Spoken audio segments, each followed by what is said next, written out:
saludo para todos ustedes y los que nos están acompañando en la internet. Hoy seguimos con ¿qué mina es? 6. 5. ¿5 o 6? Bueno, creo que es la mina número 5. No, 6. ¿O 6? Bueno, si ya apareció otra por ahí en el camino, chévere. Habíamos visto primero el orgullo, la 2, celos y envidia, la 3, la desilusión, la inseguridad, la 4, la desilusión, y hoy es la quinta mina, que es el temor, el miedo. Así que hoy vamos a trabajar esa mina, la vamos a trabajar en nuestro corazón. Bien, el temor es una de las minas más efectivas y favoritas que tiene el enemigo. Si nosotros nos preguntamos quién de nosotros o qué ser humano nunca ha experimentado temor o miedo, todos hemos pasado, estamos pasando y pasaremos por situaciones que nos generarán seguramente miedo. Y es una de las minas más favoritas del enemigo porque tiene la capacidad, apunte esa palabra para los que están tomando nota, de paralizar. Ese es el objetivo de esta mina: paralizar la vida suya, paralizar mi vida. No importa los talentos que usted pueda tener, no importa el gran conocimiento, no importa los dones que usted tenga, no importa la clase social, no importa que usted sea profesional o no sea profesional, no importa que sea rico o pobre, no importa que sea bonito o feo.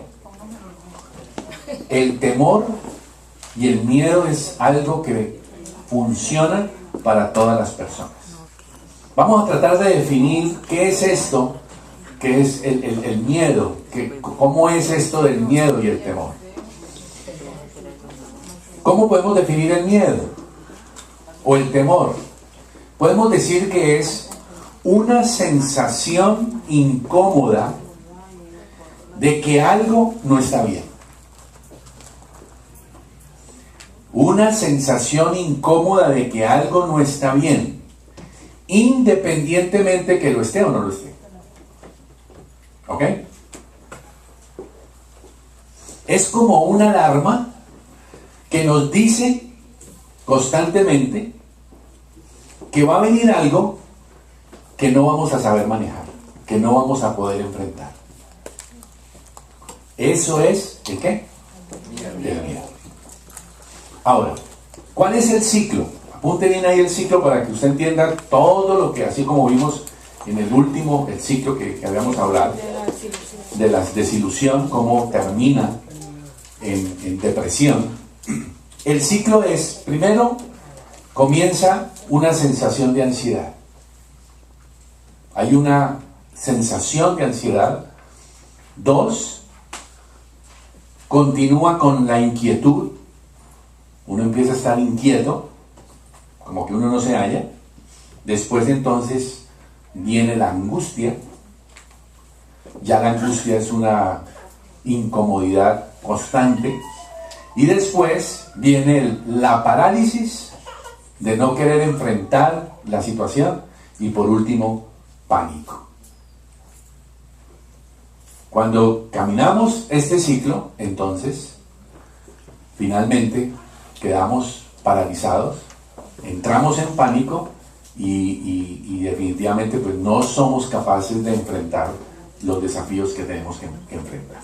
Bien, estos temores y estos miedos son de dos tipos. Son o reales o aparentes. Vamos a ver hoy algunos ejemplos para poder ilustrar cómo es eso.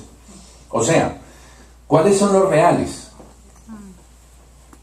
Los reales son cuando evidentemente hay un agente externo que produce una realidad, un riesgo real de peligro o de riesgo. Es real esa situación. Tomar una curva a 80 millas por hora. ¿Estamos o no? Es un riesgo real. Quedarse sin frenos es un riesgo real. No sé cuántos se despertaron anoche, nos despertamos anoche con un rayo que cayó. Varios. Con la boca seca, yo me senté.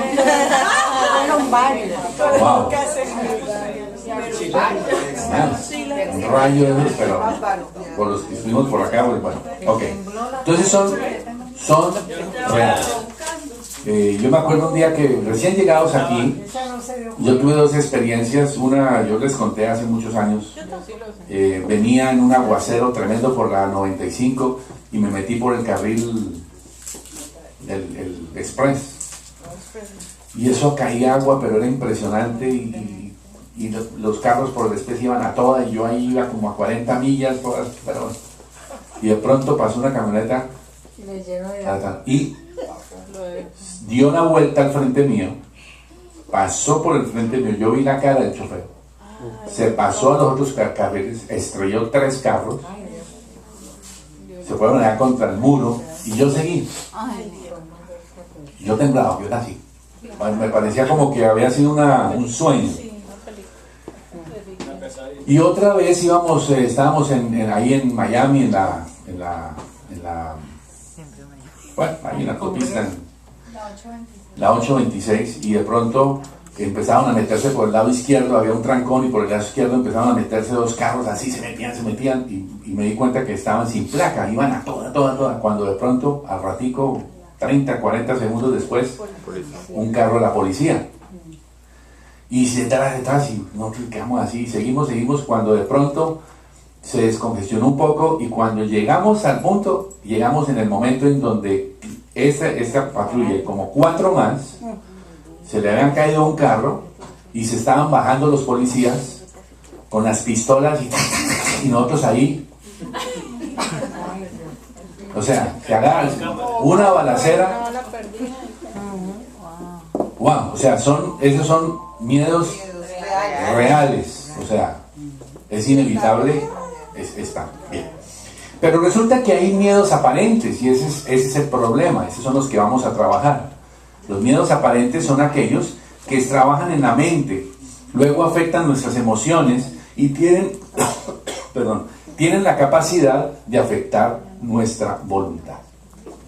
¿Por qué? Porque el objetivo del temor, el objetivo del miedo es paralizar, es generar que usted y yo nos paralicemos y que nosotros permitamos que ese miedo y ese temor tome el control de nuestras vidas. Y eso es lo que nosotros tenemos que entender. Apunte esto muy importante. El temor y el miedo es un espíritu. La mayoría de las minas que hemos venido trabajando son espíritus, o sea, son maneras como el enemigo se mueve y tienen un impacto a nivel espiritual. No es una situación emocional solamente, es un espíritu, el espíritu de miedo, es un espíritu que hace parte del carácter de Satanás. El espíritu de orgullo viene del corazón de Satanás. Son espíritus que afectan a todo aquel que no está bien cimentado en el Señor, y permitimos esos tipos de espíritus. La codicia es un espíritu, la desilusión y la tristeza es un espíritu, los celos y la envidia son espíritus también. Así que debemos entender el carácter espiritual de esto. O sea que recordemos lo que dice la palabra de Dios, que nuestra lucha no es contra carne y sangre, sino contra huestes espirituales de maldad. Bien, entonces ese temor como espíritu tiene el poder de hacer daño a nuestra vida espiritual, a nuestra vida emocional y a nuestra vida física. ¿Por qué? Apunte esto. En lo espiritual, el espíritu de temor tiene la capacidad de quitar la paz. Quita la paz de Dios en nuestro corazón. Y entonces, ¿trae qué? Trae incredulidad, trae duda, y entonces uno comienza a dudar ¿de qué?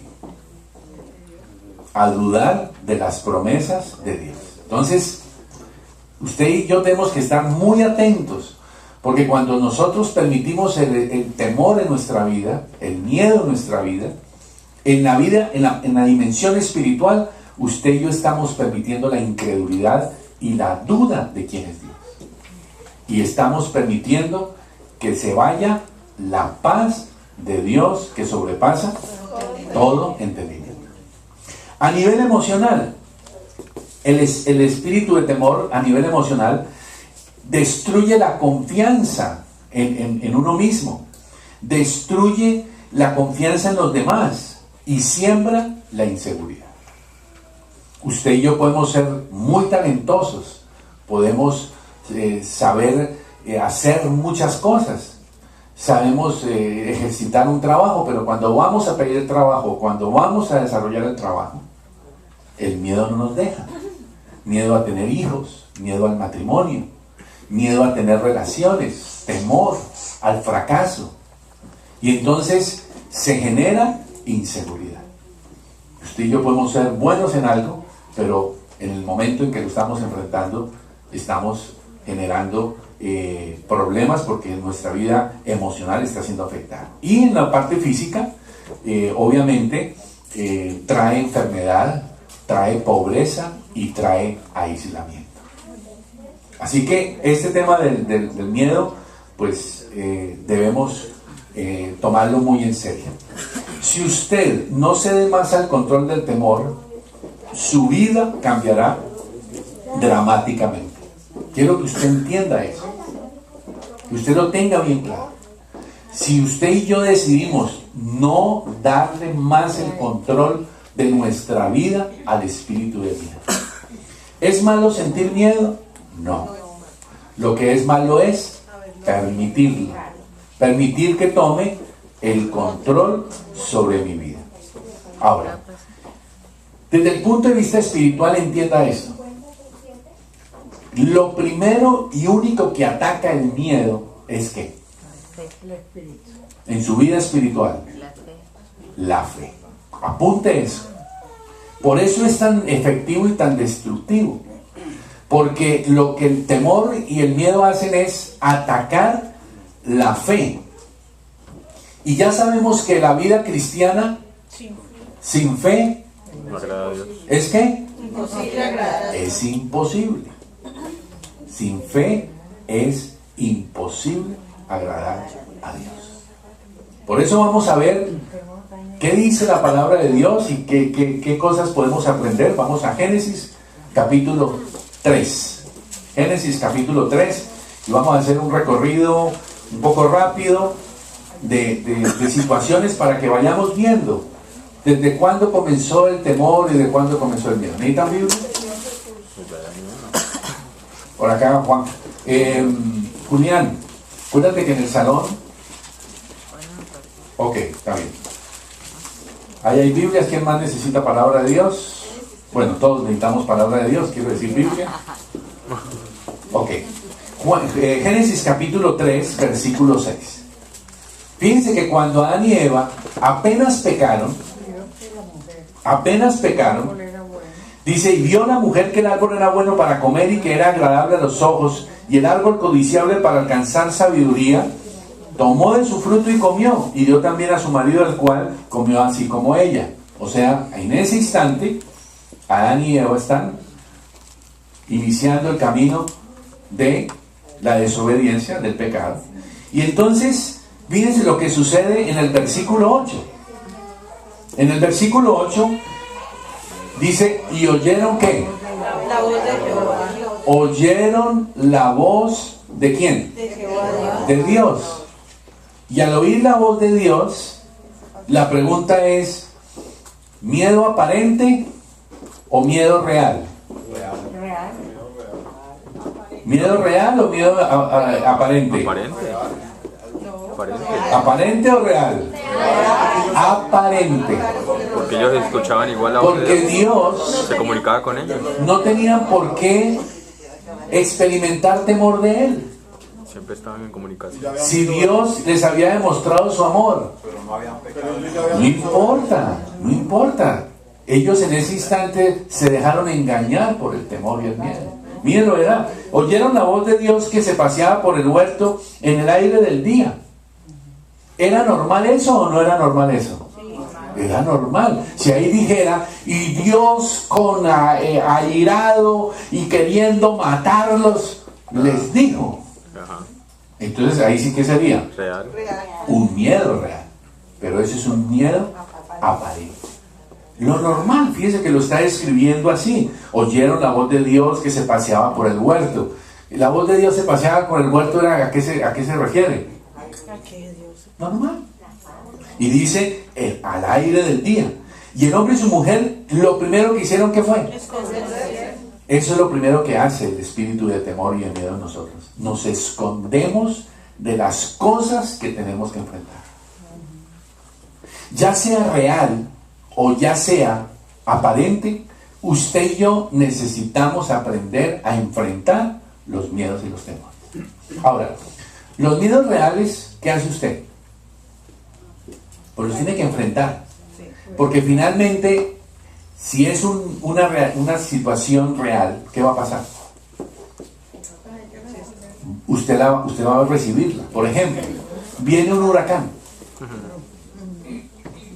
¿Qué hacemos? ¿Nos vamos para Boston? Pues sí. Pues depende. No. ¿Qué es lo que usted tiene que hacer? Prepárese y enfréntelo. Porque usted no puede estar huyendo cada vez que viene un huracán. ¿Estamos de acuerdo o no? Así usted me diga que tiene $100,000 en el banco y que usted no tiene problema de gastarse $500 de tiquete y de la familia $2,000 para ir a Boston y volver. Aunque usted tuviera todo ese dinero, no es lo correcto. ¿Qué es lo correcto? Enfrentarlo para enseñar a los hijos ¿qué? A no tener miedo. Entonces el niño un día va a decir, mi papá y mi mamá estábamos en la Florida, venía un temporal, venía un esto, y mi papá nos preparó, y mi papá esto, y mi mamá esto, y hicieron, y nos arrodillamos, lloramos. ¿Estamos? Bien, sigamos allí. Versículo 10. Versículo 10. Porque fíjense que en el 9 el Señor le dijo, ¿dónde estás? Llamó al hombre, ¿dónde estás? ¿Qué pregunta le hizo? ¿Dónde estás?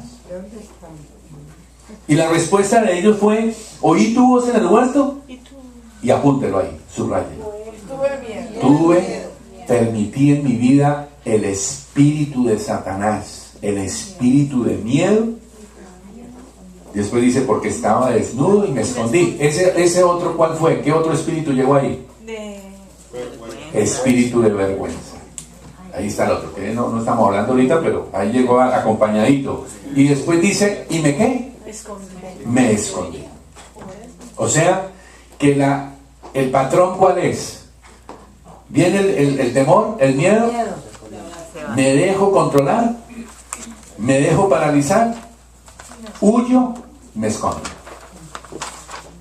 Y quiero animarle a que usted hoy, por el Espíritu Santo, defina y permita que el Espíritu de Dios hable a su corazón de cuáles son esas cosas que le hacen a usted sentir miedo y cuáles cosas usted posiblemente ha estado huyendo, usted ha estado evitando, usted no quiere enfrentar. Y tarde que temprano usted tiene que hacerlo, porque ese temor y ese miedo a usted lo está destruyendo. Y mucho más cuando son miedos aparentes. Vamos a Génesis capítulo 12. Fíjense, cosas tan sencillas que uno dice, pero algo que no tiene mucho sentido, pero miren todo lo que generó. Génesis capítulo 12, versículo 10. Es el caso de Abraham. Dice en el versículo 10 que él descendió a Egipto porque hubo hambre en la tierra. ¿Estamos? Sí. Hubo entonces hambre en la tierra y descendió Abraham a Egipto para morar allá, porque era grande el hambre en la tierra. Y entonces él va bajando hacia Egipto, y entonces aparece, versículo 12, un temor. ¿Cuál fue el temor? Que lo mataron, y mírense lo que empieza a suceder. Él llega y dice, cuando vean los egipcios que tú eres una mujer hermosa, entonces me van a matar a mí, a ti te van a preservar la vida, Entonces, mejor digamos otro espíritu, mentira, y vamos a decir que eres mi hermana. ¿Estamos o no? ¿Real o aparente? Aparente. Aparente porque él no sabía. ¿Real o aparente? Él no sabía si eso. Aparente.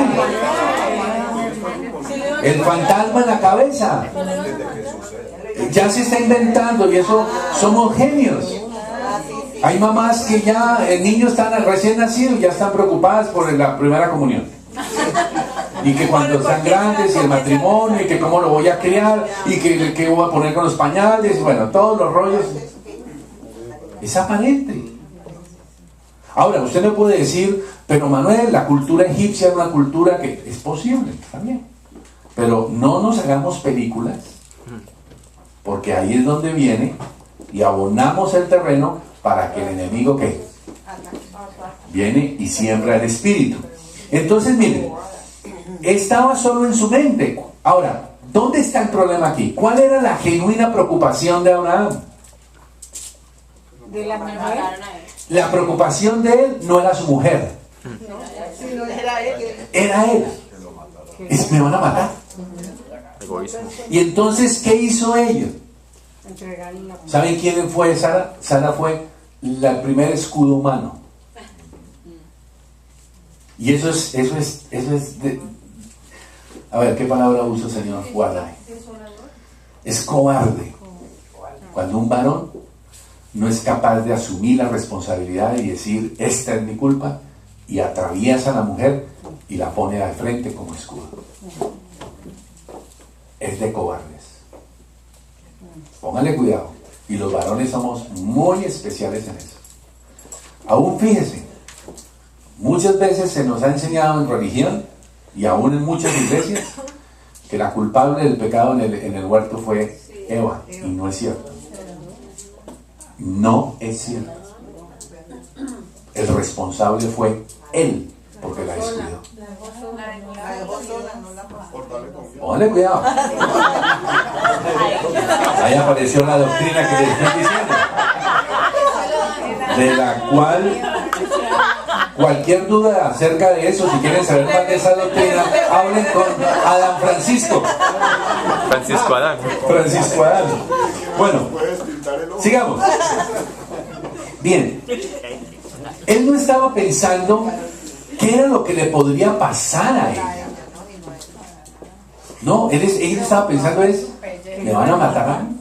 Entonces fíjense la actitud que había ahí en el corazón. Bien, ahora, ¿qué hizo? La presenta como hermana. Y yo pregunto, si la presenta como hermana, ¿la estaba arriesgando más o no? Claro. La estaba poniendo en bandeja de papá. Pero ese no es que fuera un bruto, como alguien podría decir, no. Es que para que usted se dé cuenta que el miedo y el temor trae confusión. No permite darse cuenta de la situación. No hay claridad. Y fíjense que el tipo tomó la peor decisión. Por estar pensando en él y por permitir el temor y el miedo. Ahora, tranquilos, no le demos duro a don Abraham porque así somos nosotros. Vamos aplicándolo. Quizás hay otras cosas, quizás usted no presenta a su esposa como hermana, pero usted y yo sí tenemos muchas cosas que usamos para evadir esto. Vamos ahora, más adelante ustedes se dan cuenta, si ustedes terminan la historia, ¿qué produjo esta decisión en Abraham con los egipcios? Dice que trajo enfermedad y trajo problemas a los egipcios. Y el faraón estaba siendo un hombre de bien con él. Luego, el espíritu de miedo, el espíritu de temor en usted, va a destruir otras vidas. Póngale cuidado a eso. Vamos a Génesis 32, vamos rápido. Génesis 32. Vamos a ver otro caso que ustedes seguramente conocen, pero estamos refrescando para ver lo que había pasado. Estamos hablando de Jacob y su hermano Esaú. Pregunto, ¿Aparente o real? ¿Será real o será aparente? ¿Qué había pasado con ellos? Vamos en Génesis 27, perdónenme, devolvámonos un poquito para ver el antecedente. Génesis 27, perdón que les 27:41. Vamos a ver un antecedente cuando Esaú fue engañado por su hermano. Recuerden que los dos, Jacob, el hermano de Esaú, eran hijos de Isaac. ¿Ok? Dice, y aborreció Esaú a Jacob. O sea, los dos hermanos. Esaú aborreciendo ¿a quién? A su hermano Jacob, por la bendición con que su padre le había bendecido, y dijo en su corazón, o sea, prometió y dijo, llegarán los días del luto de mi padre y yo mataré a mi hermano Jacob. ¿Aparente o real? Aparente. Real. ¿Cuál? El hermano está diciendo, lo voy a matar. Pero algún día.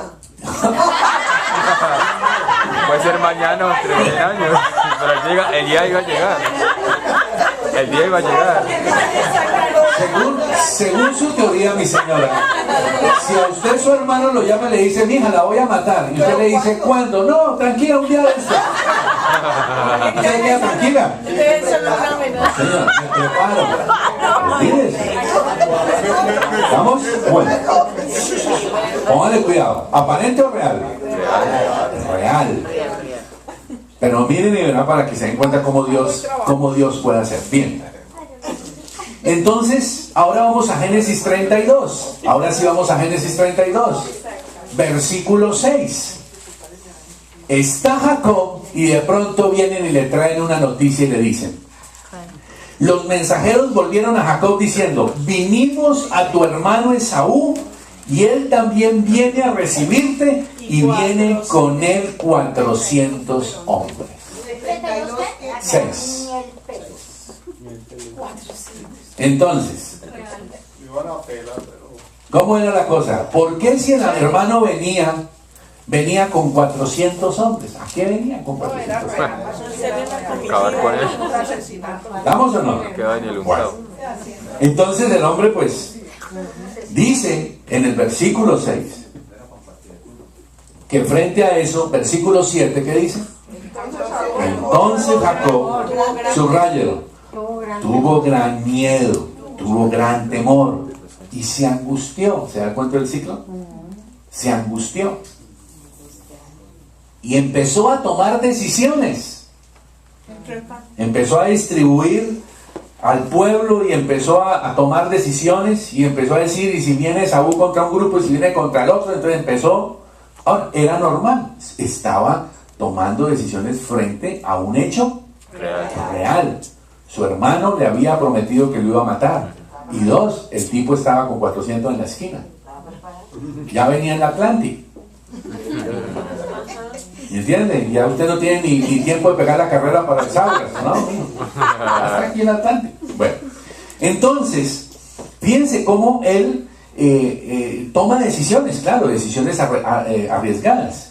Y esta situación crítica lo lleva a hacer algo que es clave y es la respuesta para que nosotros vayamos aprendiendo qué es lo que hay que hacer con esto del miedo y el temor. Dice que entonces él en el versículo 9, ¿qué empezó a hacer Jacob? Comenzó a buscar a Dios. ¿Y él empezó a qué? Él empezó a recordar las promesas de Dios. Y yo quiero que lo apunte, por favor. Cada vez que usted y yo tengamos miedo y temor de algo, ya sea real o sea aparente, usted y yo debemos empezar a agarrarnos y a recordar las promesas de Dios. Fíjense que él comenzó con ¿qué? Tú eres el padre de mi abuelo y de mi papá, de mi abuelo Abraham y de mi Sí, de mi abuelo Abraham y de mi papá Isaac. Ahí lo dice, ¿estamos? Vuélvete a tu tierra, tú me diste promesa, tú me dijiste que dejara a la parentela, tú estuviste, yo soy el menor de todas las misericordias. Cuando y empieza a recordar, ahí es lo que nosotros tenemos que aprender a hacer. En el 11 le dice, líbrame ahora de la mano de mi hermano, de la mano de Saúl, porque le temo. Esa es otra segunda característica y de la solución. Siempre que usted y yo tengamos temor, reconozcámoslo. Reconozcamos que estamos muertos de miedo. Reconozcamos que no sabemos manejar la situación.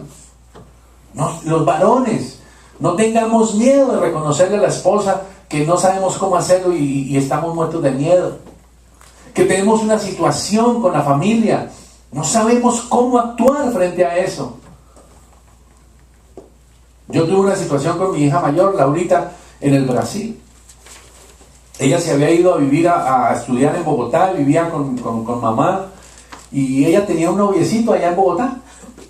Y bueno, peladito pues no era muy enganchado en las cosas de Dios, pero bueno.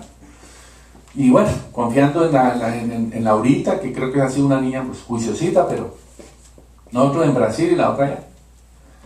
Y se muere mamá. Y entonces la niña quedó volando. Entonces, bueno, pasaron otras cosas y la niña terminó en el Brasil.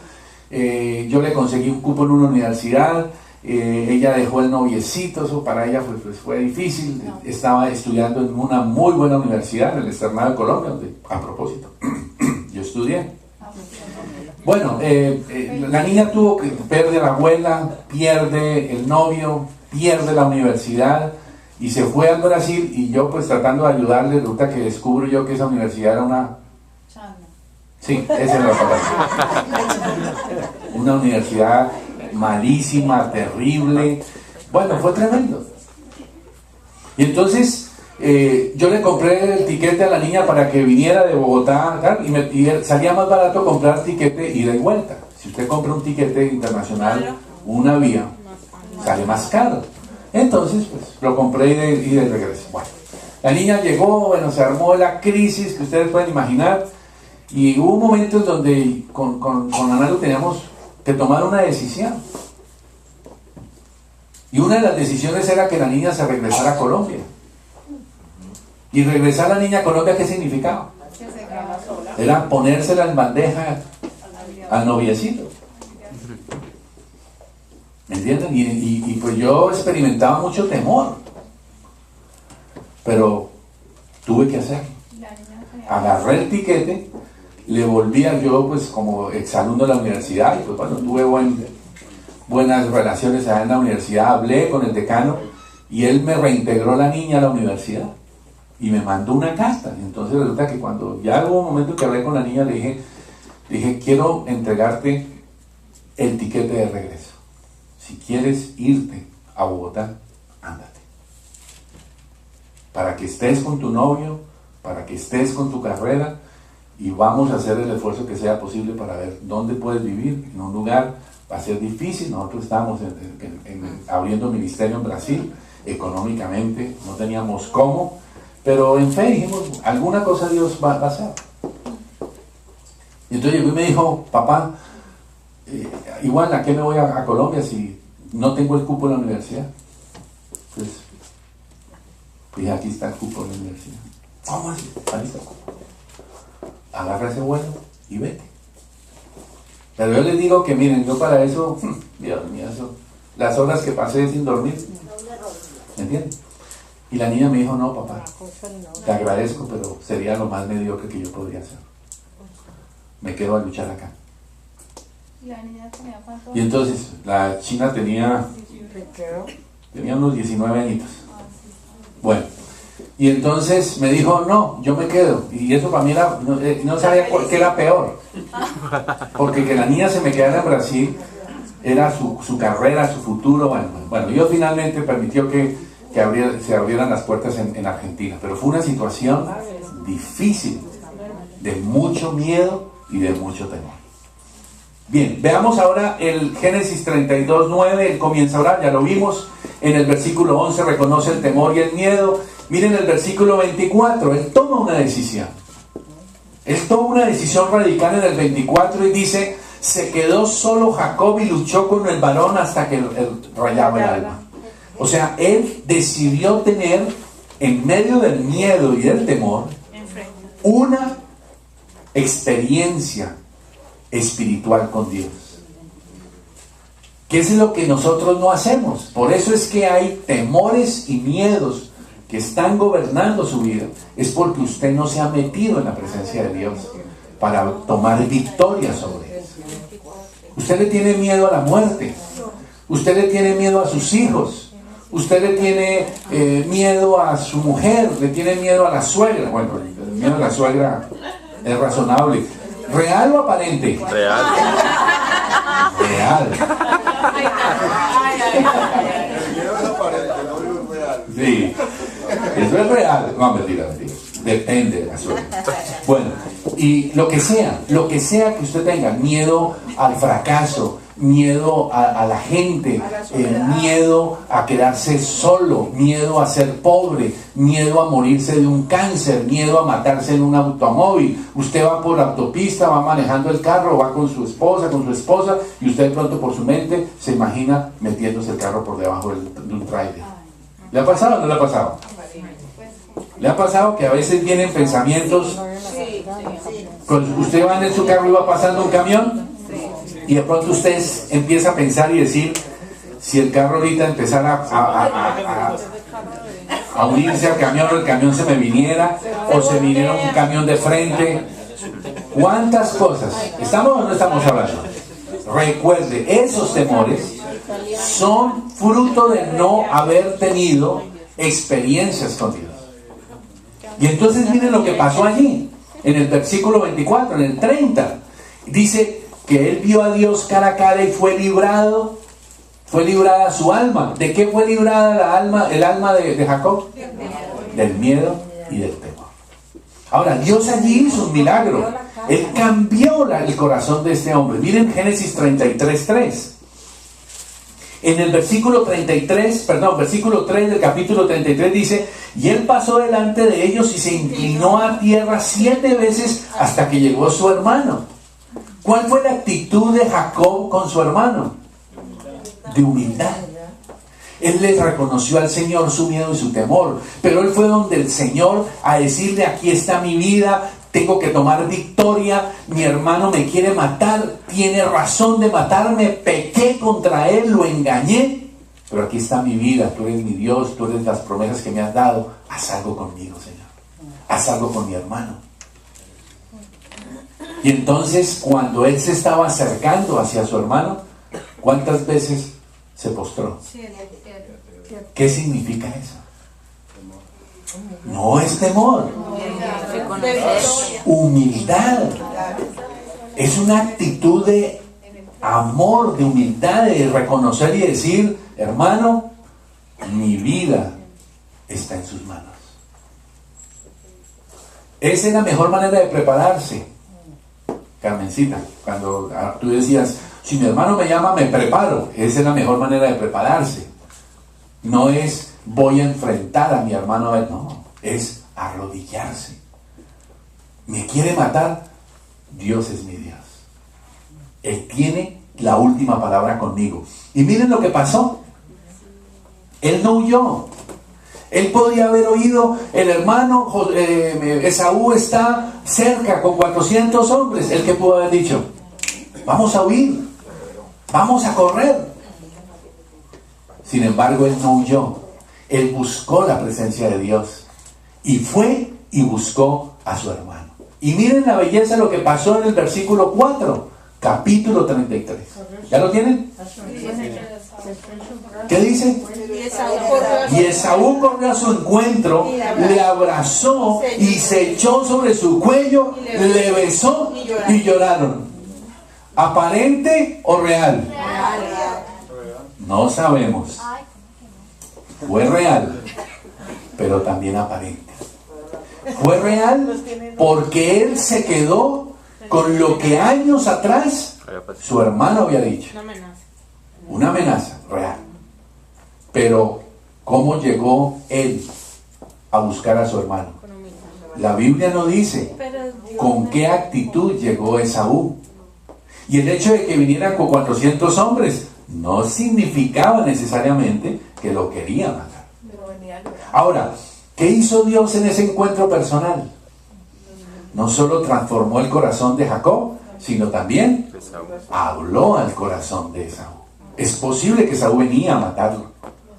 Pero miren la reacción tan increíble. El tipo lo que hizo fue abrazarlo, besarlo y llorar. Cuando el otro se estaba imaginando era aquello. que la sangre es la sangre. Con Carlos Moscarella ustedes vieron en el tema de la inseguridad todas las respuestas de Moisés. ¿Y Moisés qué era lo que tenía? Temor, miedo. No vamos a entrar en los detalles porque ya ustedes recibieron. Vamos a Nehemías capítulo 4. Nehemías capítulo 4. Ya estamos viendo cómo estos hombres enfrentaron situaciones de miedo y de temor y cómo lo salieron adelante. Y eso es lo que quiero que vayamos aprendiendo, porque hay un común denominador. ¿Ya lo encontramos? Nehemías capítulo 4. Un hombre, Nehemías fue un hombre que no se permitió aceptar el temor en su vida. 4, capítulo 4, versículo 1. Nehemías fue un hombre que asumió un desafío. Fue reconstruir las murallas de Jerusalén. Jerusalén había sido destruida y había traído sobre la ciudad, pues, y ustedes saben, en esas épocas una ciudad sin murallas era una ciudad sin protección. Y habían pasado muchos años e Israel estaba siendo objeto de destrucción, de robo, de daño. ¿Ok? Sigan, por favor. Escuchen, no se me pierdan, por favor. Nehemías capítulo 4, versículo 1. Pero este hombre tomó una decisión y asumió el liderazgo de un proyecto, y era la restauración espiritual de Israel y la restauración de Jerusalén física. Implicaba comenzar a reconstruir los muros que habían sido quemados y habían sido derribados. Pero él comenzó una restauración espiritual. Pero este hombre no permitió nunca el temor en su corazón. Miren lo que dice en el versículo 1 del capítulo 4. Cuando Sanbalat, ¿quiénes son los Sanbalat? Los Sanbalat son los espíritus de miedo que hablan a su corazón, que siempre le van a venir a decir a usted que van a querer hacer daño a su fe. Cuando Sanbalat supo que nosotros estábamos edificando el muro, cuando usted decide edificar su vida, restaurar su hogar, restaurar todo lo que tiene que ser restaurado, siempre van a aparecer Sanbalat. Y quiero decirle que los Sanbalat no los encuentra solo allá afuera. Aquí en el distrito hay Sanbalat. Personas que son usadas por el enemigo para desmotivar. De pronto usted está recién llegado a las cosas de Dios y usted, o lleva algún tiempo en las cosas de Dios y usted está emocionado con el toque del Espíritu y usted ora y llora y tiene una experiencia, usted está en un toque con Dios. De pronto alguien le dice, tranquila, eso siempre fue así al principio, espere que pase un tiempo y verá. Entonces, ¿cómo queda usted? Sanbalat. ¿Entienden? Hay Sanbalat que por inmadurez, por lo que sea, hay personas que vienen y desmotivan. En medio de su familia, en la carne, hay Sanbalat. Allá en su trabajo, hay Sanbalat que le están diciendo a usted que cuando ven que usted quiere vivir distinto, cuando ven que usted quiere tomar decisiones, ¿qué les pasa a ellos? Se enojan, se enfurecen de gran manera y hacen escarnio. Esa es la definición, apúntelo por favor, de la acción del espíritu de miedo.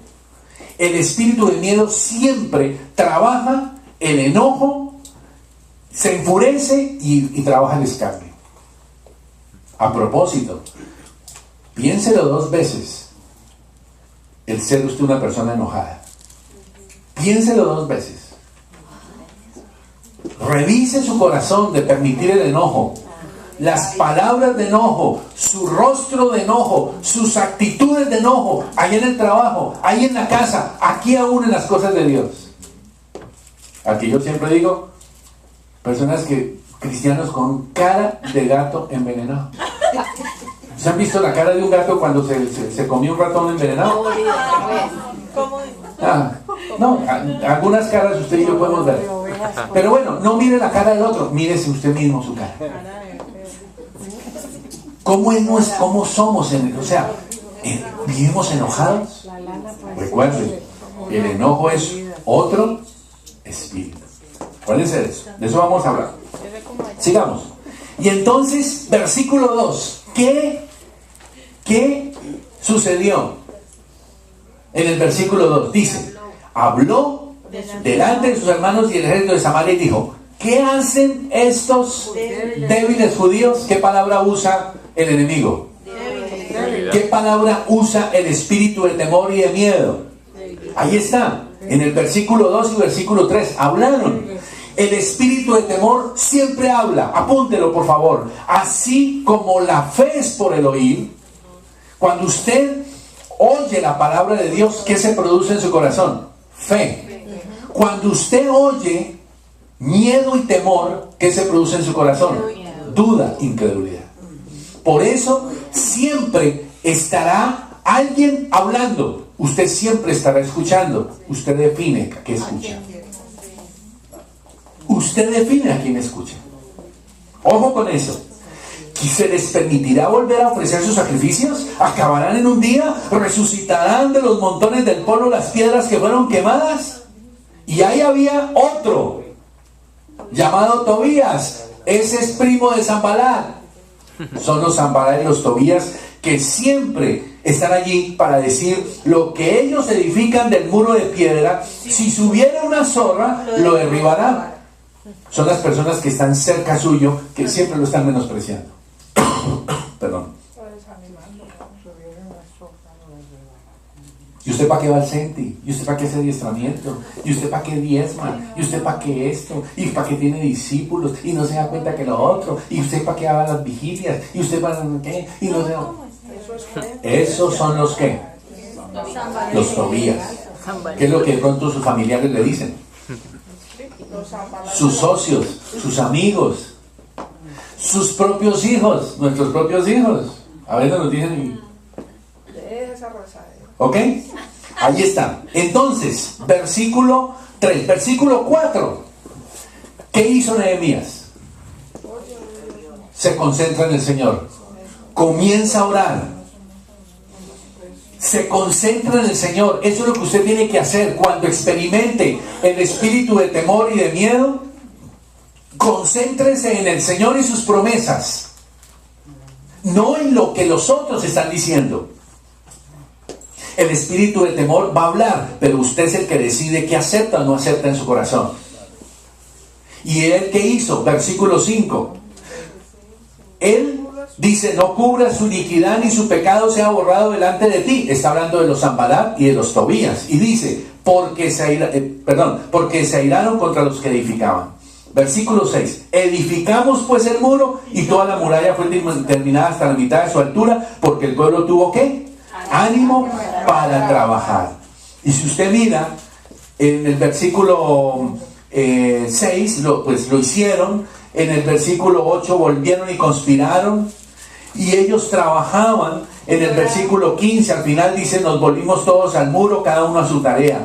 Desde la mitad de aquel día, la mitad de mis siervos trabajaban en la obra y la otra mitad tenía lanzas, escudos, arcos, corazas. Detrás de ellos estaban los jefes de toda la casa de Judá, los que edificaban en el muro, los que acarreaban, los que cargaban. Con una mano trabajaban en la obra y con la otra tenían la espada. ¿Qué significa la espada en la Biblia? La palabra de Dios. Es a Dios rogando y con el mazo dando, como decían las abuelas. ¿Ok? Viene el miedo, viene el temor. Agarre la espada. y enfréntelo. Agarre la palabra de Dios, agarre promesas y enfrente la situación que sea. Y usted podrá entonces comenzar a ver las cosas distintas. Vamos a 1 Samuel, capítulo 17. Un pasaje que todos conocemos de la forma como David enfrentó a Goliat. Esa historia usted y yo la sabemos de memoria, pero solo déjeme hacerle ver algunos detalles a la luz del temor y el miedo. Versículo 2, capítulo 1 Samuel, capítulo 17, versículo 2. Dice también, ¿ya lo encontramos? Dice, también Saúl y los hombres de Israel se juntaron y acamparon en el valle de Ela, y dice que se pusieron ¿en qué? En orden de batalla contra los filisteos. Uno lee ese versículo y uno dice, wow, qué ejército tan valiente. ¿No han dicho? Están en orden de batalla. Eran de esos soldados que decían, agárrenme, que es que yo lo mato. Vamos a ver cómo era la situación. Versículo 2. Versículo 4. Aparece un paladín. Versículo 4. En otras versiones de la Biblia dice, aparece un campeón. O sea, ese que aparece no era quién, no era cualquiera. Y ese que aparece, versículo 4, tenía por un lado una apariencia. ¿Cuál era la apariencia de ese hombre? Tipo medía casi más de 3 metros. Todo lo que el tipo tenía, la armadura que tenía, así es el espíritu de temor y de miedo. Así es como se quiere mostrar y se quiere comunicar. Y entonces uno dice, wow, ¿era real o no era real? Real. Y el tipo salió y se paró allí y dio, versículo 8, ¿qué hizo? Comenzó a dar voces. Y eso es lo que el espíritu de miedo y temor hace. Le da voces a usted y me da voces a mí. ¿Para qué? Vamos a ver si funciona o no funciona. Paró y dio voces a Israel. ¿Y qué palabras dio a Israel? ¿Para qué os habéis, estoy leyendo el versículo 8, os habéis puesto en orden de batalla? O sea, es como diciendo, ¿y ustedes para qué van a pelear? ¿No soy yo el filisteo y ustedes son los siervos de Saúl? A ver, escojan entre ustedes uno, al menos uno. Como que le estaba diciendo, ustedes ni juntos, ni uno, venga uno. Menosprecio. ¿Estamos? ¿Cómo se maneja el menosprecio en su corazón? Usted, ¿cómo y yo manejamos el menosprecio? No podemos, no soy capaz, no soy importante, nadie me quiere. Puede que todo eso sea cierto. Usted tiene que ir a la Biblia a creer lo que Dios dice que es usted. Y tiene que romper ese lenguaje en su corazón. Usted no puede permitirse ese lenguaje en su vida. Pero miren el detalle. Versículo 16. Este tipo hizo algo durante 40 días. Por la mañana y por la tarde, ¿qué hizo? Durante 40 días. O sea, ¿en cuántas oportunidades? 80 veces. Fue sistemático en trabajar la autoestima, sí. Hablando. ¿Y qué había generado en Saúl y en el ejército? Los que se supone que estaban en línea de batalla y en pie de batalla, ahí estaban paralizados, completamente paralizados. Y yo quiero que usted hoy tiene que, en el nombre de Jesús, usted tiene que decirle al Espíritu Santo, ¿qué es eso? Ese miedo, ese temor que paralizó su vida y le hizo daño a su vida. Y en el versículo 24 se ve el efecto en Israel. Dice en el versículo 24, y todos los varones de Israel que veían a aquel hombre huían de su presencia y tenían gran temor. Y usted todavía le tiene miedo a sus maridos. Y usted todavía le tiene miedo a su ex suegra. Sí, seguro. Usted le tiene miedo a gente que se murió ya. créame. Usted le tiene miedo a una autopista. Usted no es capaz de meterse a Turnpike. No, yo cómo meterme. Yo sé que la I-95 es brava, pero hay que meterse. Y de pronto Dios quiere darle a usted un trabajo y le ha dado un trabajo, pero hay que pasar por la I-95 y usted rechaza el trabajo. Y después dice, es que Dios no me ha respaldado, Dios no me prospera. Sí, yo sé, mi señora, que usted para ir al Saura se va al día local, se demora 3 horas, pero bueno, no está bien. No, es bueno que deje de orar y se meta por el Turnpike o por el Saura. No, en serio, hay que hacerlo. Estando en Virginia, cuando nos vinimos para acá, para Broward, hace 6 años, yo me monté yo nunca había manejado un camión. Nunca en mi vida había manejado un camión. Claro, hice cursito en Bogotá y eso, tener licencia en Bogotá es cosa seria, pero claro, de manejar mal. Y yo dije, ¿qué voy a hacer yo manejando un camión? Pero bueno, me subí un camión. Y después andando atrás a manejar 1500 kilómetros o 1200 kilómetros. Tuvimos que hacerlo. Que doña Ana Lucía me hubiera dicho, ay no, vámonos por la User One. ¿Me entiendes? Hay que enfrentar las situaciones. Y ahí se ve cómo es. Ahora, miren lo tremendo. En el versículo 24 hay un detalle interesantísimo. Y el 25 resulta que David estaba ya pastoreando las ovejas de su padre, tipo tal, y el papá dijo, vea mijo, vaya y visíteme a mis valientes que están dando su vida ya por Israel y por Dios, llévemeles comidita. Y entonces David llegó allá a ver a sus hermanos valientes que andaban allá muertos de miedo. Y cuando llegó David, ¿qué hicieron los hermanos? Lo menospreciaron. Y de pronto David llega y empieza a escuchar lo que este paladín está diciendo. Y él comenzó a hablar entre la gente y preguntó y dijo, ¿y qué le van a dar al tipo que lo venza? Y entonces le dijeron, no, pues solo 3 cosas. 1, la hija del rey. 2, riquezas. Y 3, exception tax. ¿Usted sabe lo que es una 503? ¿Usted sabe lo que es eso? Que usted tuviera algo para decir no paga impuestos. Ay, ahí se les abrieron los ojitos, ¿no? Entonces imagínense el regalo. El tipo que venciera a ese paladín le daban la hija al rey, riquezas y exception tax. Sin embargo, ninguno de esos hombres fue capaz de tomar una decisión, porque estaban llenos de ¿qué?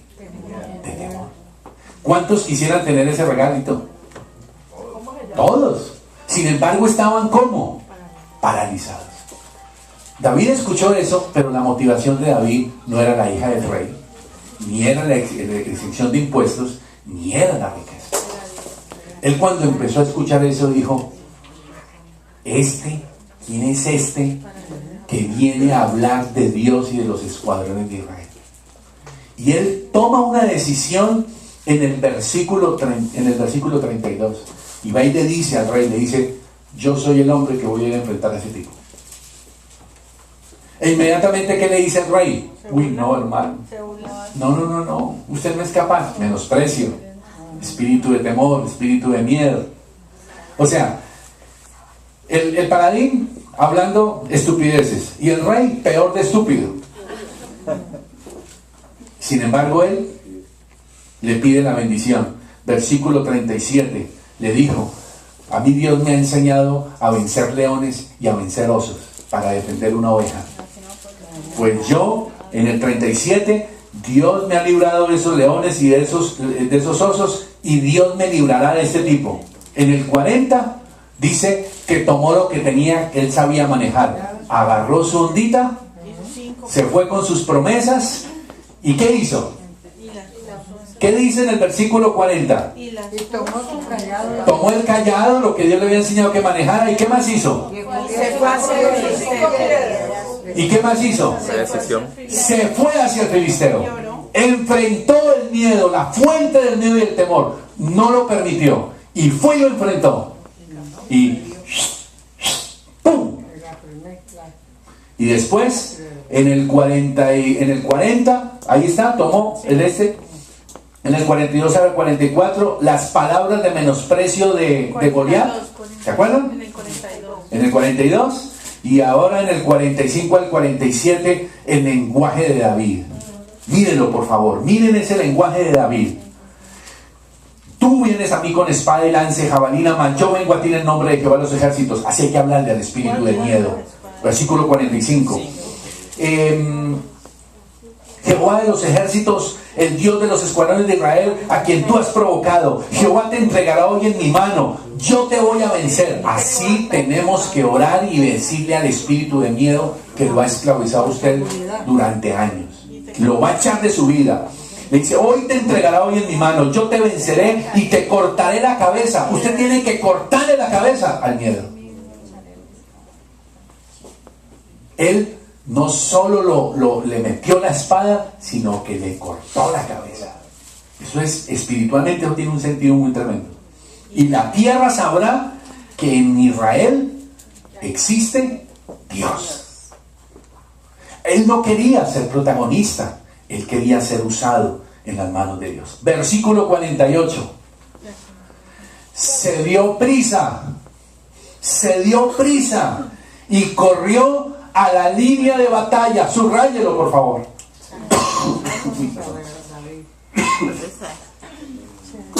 ¿Qué es lo que usted y yo hacemos con el miedo y el temor? Nos da prisa, pero para salir corriendo. Él se dio prisa y se puso en línea de batalla.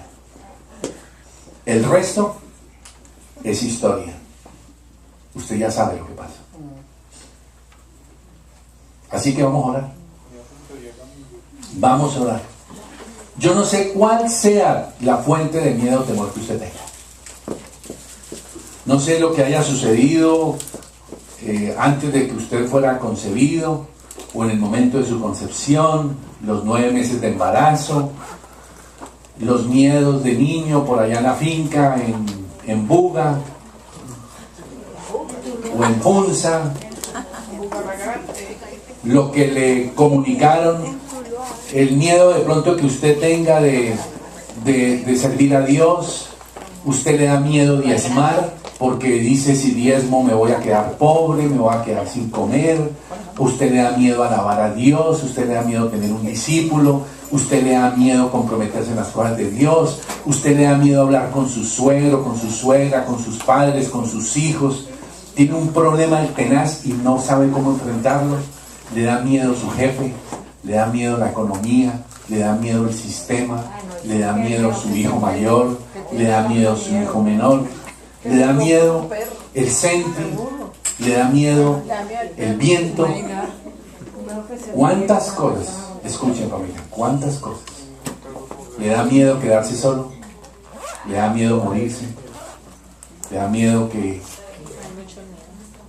se quede sin trabajo, le da miedo un cáncer, le da miedo morir destrozado debajo de un camión.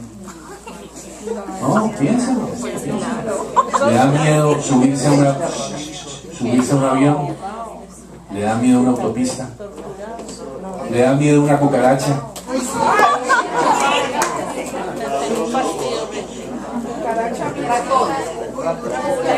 ¿Qué pasaría si usted va por la autopista y le sale una cucaracha en su carro? Entonces, choques. Le puedo asegurar una cosa: en ese accidente a la única que no le va a pasar nada es a la cucaracha, y ella va sin cinturón de seguridad. Piensa. ¿Te da miedo jugártela con Dios? ¿No crees en las promesas que Dios da de aquel que da su vida por él? ¿Te da miedo quedarte pobre? ¿Te da miedo que tus líderes te traicionen? ¿Te da miedo que el Senti te traicione? Piénselo. ¿Te da miedo que tu empresa te traicione? ¿Que un día el jefe te eche? ¿Te da miedo con tus hijos? Hay muchas cosas. Que así como yo les dije el día del orgullo que era bueno que ayunáramos, yo quiero animarle a que usted esta semana saque un tiempito para ayunar y hacer una lista y trabajar sus miedos y sus temores. Una cosa es que usted aparentemente sea muy macho, muy macha y diga, yo aquí soy y no sé qué. Y otra cosa es que usted se arrodille y le diga al Señor, Señor, no puedo, pero tú sí. Por eso vamos a hacer hoy un ejercicio, nos vamos a poner de pie, vamos a orar. Y le voy a pedir que agarre su Biblia, no vamos a apagar la luz, vamos a orar